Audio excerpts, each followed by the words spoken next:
Bienvenue au studio, je suis Alex Yemek. Écoutons cette histoire. Un pasteur au Kenya tue plus d'une centaine de ses fidèles après leur avoir demandé de jeûner pendant 40 jours pour voir le Christ. Alors, parlons un peu du christianisme en Afrique. Je crois qu'il y a deux problèmes que les Africains ont rencontrés dans le christianisme. Le premier problème, c'est ceux qui nous apportent le christianisme, les Occidentaux. Quand ils viennent avec le christianisme, on se demande, est-ce qu'on doit accepter cette religion? Surtout que ceux-là qui nous apportent le christianisme sont les mêmes qui nous prennent en esclavage. Ils rejettent nos cultures. Est-ce que vraiment on peut avoir confiance à cette religion? Qu'est-ce que nous devons faire? Tout ça, ce sont les questions que nos ancêtres posaient à l'époque. Alors, c'est très normal qu'ils n'ont pas bien compris le christianisme, puisqu'il y avait beaucoup d'autres problèmes qui se posaient. Le deuxième problème que je trouve que nous avons jusqu'aujourd'hui, c'est le désordre qu'il y a dans les églises chrétiennes. Oui, le christianisme dans le monde entier a les églises les plus désordonnées de toutes les religions. Alors, parlons un peu de l'histoire du christianisme. Le christianisme commence par Jésus, mais l'église même commence le jour de la Pentecôte, selon la Bible, où les apôtres étaient dans une salle, ils ont reçu l'Esprit Saint, et de là, ils ont converti 3000 personnes. Le premier dirigeant de l'église s'appelle Pierre. Et il est nommé par Jésus lui-même avant que Jésus ne meure. Il dit, tu es Pierre et sur cette pierre, je bâtirai mon église. Pendant 300 ans, l'église a souffert la persécution. Jusqu'à ce que l'empereur romain, Constantin le Grand, se convertit dans le christianisme. Et de là, le christianisme commence donc à fleurir.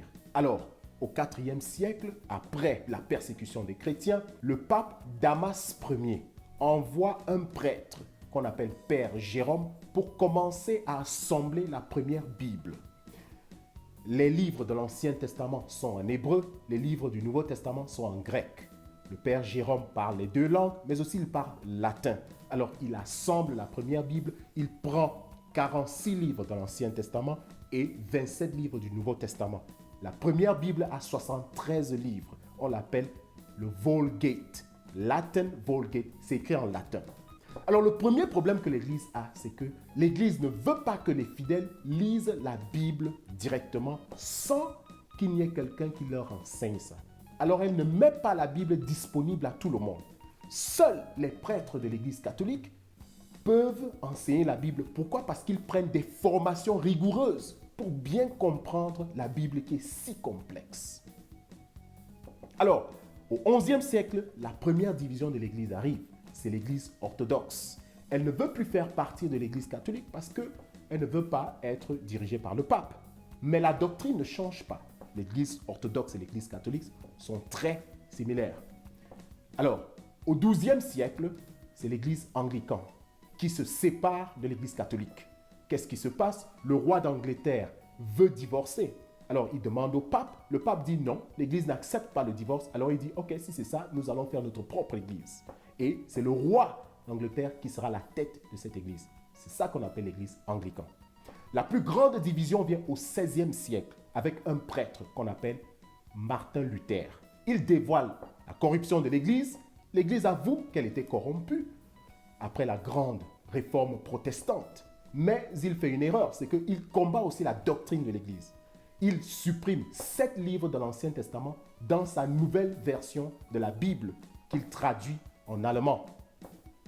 Voilà pourquoi certaines personnes ont des Bibles qui ont 66 livres et les autres 73.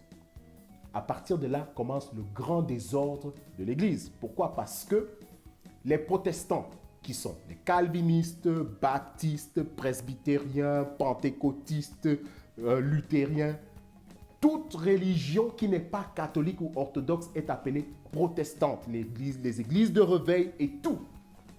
Le problème avec ces églises-là, c'est effectivement la chose qui effrayait l'église catholique au départ quand elle ne voulait pas donner la Bible à tout le monde. C'est que les pasteurs des églises protestantes ne sont pas obligés d'avoir une formation rigoureuse avant de commencer à enseigner la Bible ou alors avant d'avoir une église. Et c'est ça le grand problème. C'est qu'ils abrutissent des gens. Chacun prend la Bible qui est tellement complexe et donne sa propre traduction. Et voilà là où le désordre commence. Voilà pourquoi vous voyez ce genre de problème. où les pasteurs se lèvent, ils font du n'importe quoi. Vous avez des pasteurs qui tuent les fidèles en faisant ce genre de choses, leur demandant de jeûner pendant des jours, pendant qu'eux-mêmes ne jeûnent pas, mais disent à leurs fidèles de le faire. Vous imaginez? On voit des pasteurs qui, dans des églises, rasent les poils des femmes. Vous voyez des femmes mariées qui vont dans des églises, enlèvent leurs culottes, leurs jupes, leurs robes devant les gens et se font raser les poils. J'ai vu un autre pasteur qui propose en mariage une femme le jour du deuil du mari de cette femme. Imaginez-vous ce genre de choses. Alors, il ne trouve pas que quelqu'un peut se poser la question de dire « Oh, peut-être que lui et cette femme ont tué cet homme. » Ça leur dit absolument rien. Seuls les pasteurs sont en mesure de faire ce genre de choses et c'est accepté. Il fait ça et les gens applaudissent. Il n'attend même pas qu'on enterre le mari de cette femme. Le jour du deuil devant le cercueil, il vient se mettre à genoux devant la femme et lui propose en mariage. Imaginez-vous ce genre de choses. Seuls les pasteurs sont en mesure de faire ça. Et je dois blâmer les femmes. Pas toutes les femmes, mais je dois vous blâmer les femmes parce que ce sont les femmes qui acceptent très facilement ce genre de pasteurs. Je suis sûr que si ce n'était que les hommes, 90% de ces pasteurs allaient faire un vrai travail. Ils sont dans ce business parce qu'ils savent que c'est un business très populaire pour les femmes. Mais ils ignorent un truc, c'est que ils sont en train de travailler indirectement pour des sociétés secrètes. Alors je m'explique. La plupart des gens croient que les sociétés secrètes sont seulement là pour aller louer le diable et tout. C'est pas d'abord ça la première raison pourquoi les sociétés secrètes ont commencé. Les sociétés secrètes veulent cacher la connaissance, l'éducation. Ah oui. C'est-à-dire que la franc-maçonnerie, par exemple, a commencé quand des frères avaient une connaissance unique dans la manière de construire des maisons, des buildings. Alors, ils voulaient cacher cette information et donc, tout ce qui entrait dans leur groupe devait passer certains rituels pour montrer qu'ils peuvent garder ces informations même quand ils sont en menace de mort. C'est comme ça que la franc-maçonnerie commence. La Rose-Croix et les autres, comme par exemple cette société secrète qu'on appelle Skull and Bones, qui est née ici à l'université Yale aux États-Unis, c'est tout ça qu'ils font. Ils veulent s'assurer que s'il y a une connaissance unique là dehors, ce n'est que eux qui ont ça. C'est d'abord ça leur première raison. Alors, quand vous avez des gens qui ne sont pas éduqués, comme par exemple des pasteurs qui refusent d'aller faire des formations avant d'ouvrir des églises, ils sont là pour abrutir la population. Et les sociétés secrètes aiment ça. Voilà pourquoi vous allez voir que la plupart des gouvernements ne s'inquiètent pas trop pour les églises, parce que les membres du gouvernement eux-mêmes sont dans des sociétés secrètes. Et donc, quand ils regardent des églises protestantes avec ces pasteurs qui demandent aux gens de faire du n'importe quoi, ils sont contents parce qu'ils se disent « Ok, ils font le travail d'abrutir la population pendant que nous, on consolide la connaissance. » Par exemple, aux États-Unis, dans des universités, c'est là où on prend la plupart des membres qui sont dans les sociétés secrètes. Quand moi j'étais à l'université, j'étudiais la philosophie, j'ai eu plein de différents messages des fraternités qui me disaient « Hey, vous avez de très bonnes notes, venez joindre notre fraternité. » Rendez-vous compte qu'aux États-Unis, les notes sont secrètes, c'est entre vous et l'école. Mais comment ces fraternités connaissaient nos notes? C'est entre eux. Et c'est comme ça qu'ils vous attirent. Ce sont des fraternités qui ont l'air innocentes, oui. Mais plus vous montrez votre intelligence, plus ils vous amènent dans un groupe beaucoup plus petit. Là où vous allez maintenant entrer dans des vraies sociétés secrètes comme des franc-maçonnerie, Rose-Croix, Illuminati et autres. C'est comme ça que ça se passe. Le président Bush et son père étaient dans Skull and Bones. La plupart des autres démocrates comme John Kerry étaient aussi dans la même société secrète. Donc, ils commencent dans les universités. Pourquoi? C'est parce qu'on veut consolider la connaissance. Parce que c'est à l'université que vous allez ouvrir votre cerveau. C'est là-bas où la lumière de la connaissance commence. Voilà pourquoi, par exemple, vous entendez le mot Illuminati, veut dire quoi? Illuminé. Et alors, ces pasteurs qui vous disent que la théologie a été inventée par les hommes et tout, parce qu'eux, ils sont paresseux et ne veulent pas aller étudier, ils disent que on les a appelés. Ils disent qu'ils ont eu l'appel de Dieu. Mais si vous avez eu l'appel de Dieu, vous devez aller vous préparer. Même Jésus s'est préparé. Il a commencé à prêcher à 30 ans. Il aurait pu commencer à 20 ans. Non, mais il fallait qu'il soit prêt. Ils ne veulent pas se préparer parce qu'ils se disent que c'est un travail facile. Tout ce qu'ils ont besoin de faire, c'est de convaincre les gens qu'ils peuvent faire des miracles, ils peuvent donner des bénédictions, ils vendent des fausses huiles bénies et autres, et ils reçoivent de l'argent. Pour eux, cette vie-là est beaucoup plus facile. Voilà pourquoi vous voyez des pasteurs naître tous les jours, des églises naître dans des quartiers, n'importe comment. Vous êtes assis aujourd'hui, vous commencez à entendre des bruits à côté de vous, ce sont des bruits de chansons et tout. Il y a des églises qui prient toute une journée. Ils sont là. Qu'est-ce que vous cherchez? On ne sait pas. Ce pasteur, par exemple, celui qui allait tuer les gens, il s'appelait pasteur Mackenzie. C'était un chauffeur. Et il se réveille un matin, il dit qu'il a été appelé par Dieu.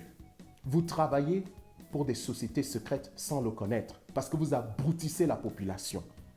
Vous êtes un très grand problème pour l'Afrique. Alors voici mon conseil pour tous ceux qui vont dans des églises. Allez dans des églises où on vous parle exactement du christianisme. C'est quoi le christianisme si vous voulez être chrétien? Vous n'êtes pas obligé d'être chrétien. Vous pouvez être dans vos religions africaines. Ce n'était pas aussi des mauvaises religions. Il ne faut pas seulement que nos cultures africaines soient en contradiction avec le christianisme. Là, c'est un problème. Du moment où c'est l'amour que l'on pratique, c'est ça la chose la plus importante dans le christianisme. Le christianisme, ce n'est pas les miracles. Ce n'est pas le travail. On part parce qu'on veut le travail, on part parce qu'on est malade. Non, c'est d'abord pour connaître Dieu, pour connaître c'est quoi l'amour. Et pour montrer que vous êtes vraiment des chrétiens, il faut savoir pratiquer cet amour. C'est d'abord très important là-bas à connaître. Mais quand vous allez dans une église où on vous parle de miracles, où on parle ce genre de choses, ce n'est pas une église où vous devez être, à moins que vous ne cherchiez pas Dieu. Nous devons être très honnêtes que beaucoup de gens en Afrique ne partent pas à l'église parce qu'ils vont chercher Dieu. On part parce qu'on souffre, on a des problèmes, on n'a pas du travail, on est malade, on ne mange pas. Et donc on se dit qu'on peut trouver la solution dans les églises. Et avec des pasteurs qui nous font des fausses promesses. Alors cherchons à connaître c'est quoi le christianisme, pourquoi nous allons. Deuxièmement, il faut demander des preuves quand on vous dit quelque chose. Les pasteurs vont vous dire, ne faites pas ça ou vous irez en enfer. Demandez-lui de vous montrer là où ça dit dans la Bible que quelqu'un ira en enfer s'il ne fait pas ceci. Nulle part dans la Bible on le dit. Et ce n'est pas à un pasteur ou à qui que ce soit de dire qui va aller en enfer ou pas. C'est à Dieu seul de juger les gens. Ces pasteurs qui passent leur temps à juger sont ignorants de la théologie. Vous ne voulez pas aller dans une église des gens qui ne connaissent pas de quoi ils parlent. Tout comme vous ne pouvez pas aller dans un hôpital où on vous dit que les docteurs n'ont jamais fait de la médecine. Vous ne voulez pas monter dans un avion de quelqu'un qui se dit pilote alors qu'il n'a pas été formé pour piloter. Vous ne voulez pas engager un avocat qui n'a pas de formation. Alors si vous ne pouvez pas accepter ça, qui vous dit qu'il faut accepter des pasteurs qui n'ont aucune formation théologique et philosophique?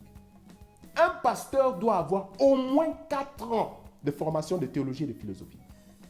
S'il ne le fait pas, il ne doit pas rassembler plus de 10 personnes.